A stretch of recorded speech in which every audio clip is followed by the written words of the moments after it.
Assalamualaikum warahmatullahi wabarakatuh.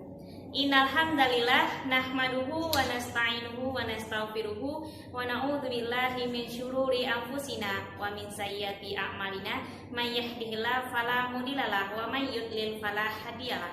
Asyhadu an la ilaha illallah wa asyhadu anna Muhammadan abduhu wa rasuluhu amma ba'du. Alhamdulillahirabbil alamin.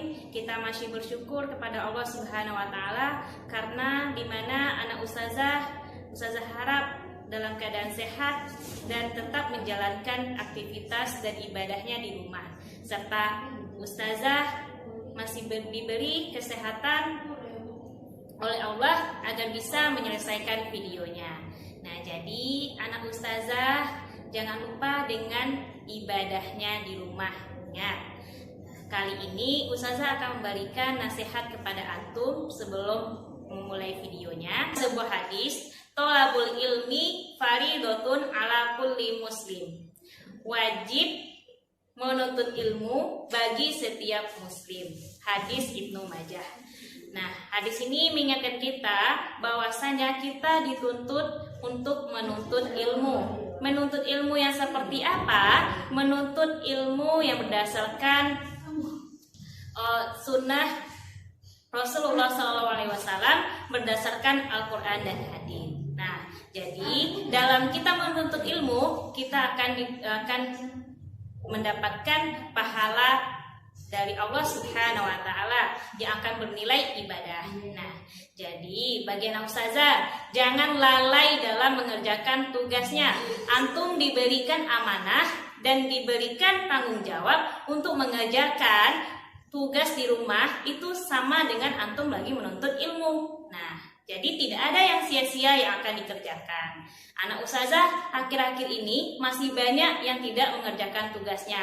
Ustazah harap antum bisa mengondisikan waktu antum di rumah agar tidak lalai dalam mengerjakan tugasnya.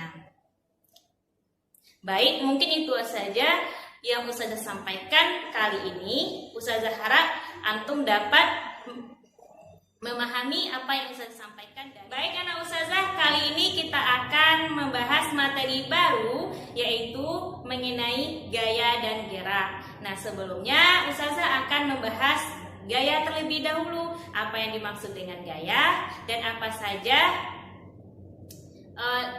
sifat-sifat dari gaya tersebut. Nah, jadi di sini ustazah akan membahasnya. Insya Allah anak ustazah paham apa yang ustazah sampaikan ya. Nah, apa yang dimaksud dengan gaya? Gaya itu bukan seperti ini, dan seperti ini ya nak ya. Nah, jadi yang dimaksud dengan gaya adalah tarikan dan dorongan pada suatu benda. Nah, jadi istilah ini mungkin anak ustazah sudah tidak asing lagi yang dinamakan dengan gaya, karena terjadinya gaya tarik dan gaya dorong pada satu benda. Contohnya seperti ini, dapat dilihat pada gambar. Nah, ini anak ustazah sedang mendorong lemari. Nah, mendorong lemari ini terjadi adanya gaya yang dipengaruhi oleh gaya otot. Nah, contoh selanjutnya yaitu ketika anak ustazah menarik gerobak, nah itu juga terjadi gaya. Nah, yang mana anak ustazah memberikan gaya tarik, nah dengan berupa gaya otot pada benda tersebut. Nah, itu yang dimaksud dengan gaya. Dalam bahasa Inggris, gaya itu istilahnya adalah force, yang mana dilambangkan dengan F besar, yang mana yang artinya gaya itu adalah perbandingan antara gaya harus sebanding dengan massa dan percepatan. Nah, yang mana rumusnya F sama dengan M dikali A, di mana F adalah gaya, A adalah percepatan, dan M adalah massa. Nah, oke. Nah, jadi yang namanya gaya itu harus sebanding dengan massa dan percepatan. Semakin besar usaha kita, semakin besar massa kita dan percepatan, maka akan semakin besar pula gaya yang diberikan. Nah, itu dia. Nah, ada beberapa sifat yang mempengaruhi gaya ini. Ada 3, yang mana 1, gaya dapat mengubah bentuk benda. Yang kedua, gaya dapat mengubah arah benda. Dan yang ketiga, gaya dapat mengubah kecepatan benda. Nah, kita lihat dulu gaya dapat mengubah bentuk benda. Nah, di sini Ustazah ada sebuah botol minum, yang mana botol minum ini masih terlihat rapi bentuknya.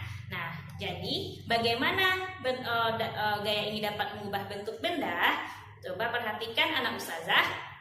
Nah, di sini Ustazah memberikan gaya otot, yang mana otot tangan.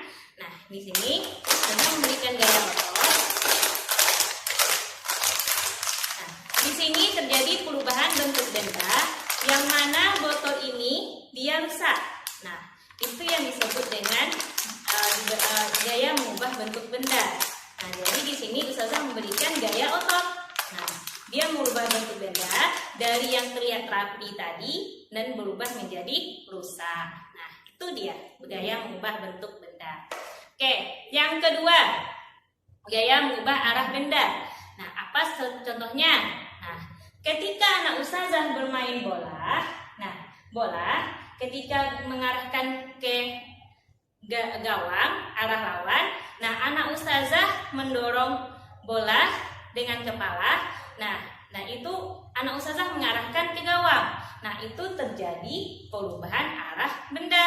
Nah, karena adanya gaya dorong yang diberikan. Yang ketiga, gaya mengubah kecepatan benda. Nah, seperti ini contohnya. Ketika anak Ustazah mengendarai sepeda, mobil.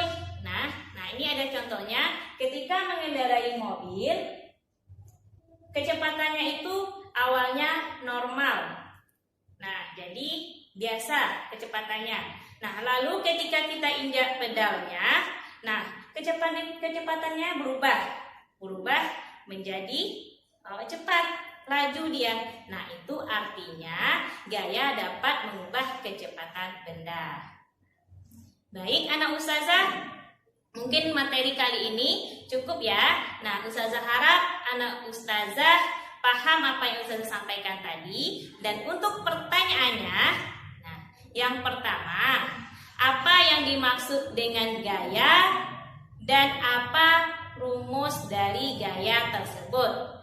Yang kedua, apa saja faktor yang mempengaruhi terjadinya gaya? Oke, cukup dari pertanyaan Ustazah. Insya Allah pertanyaannya nanti dijawab di Google Form. Baik, Ustazah akhiri dengan doa kafaratul majlis. Subhanakallahumma wa bihamdika asyhadu alla ilaha illa anta astaghfiruka wa atubu ilaik. Assalamualaikum warahmatullahi wabarakatuh.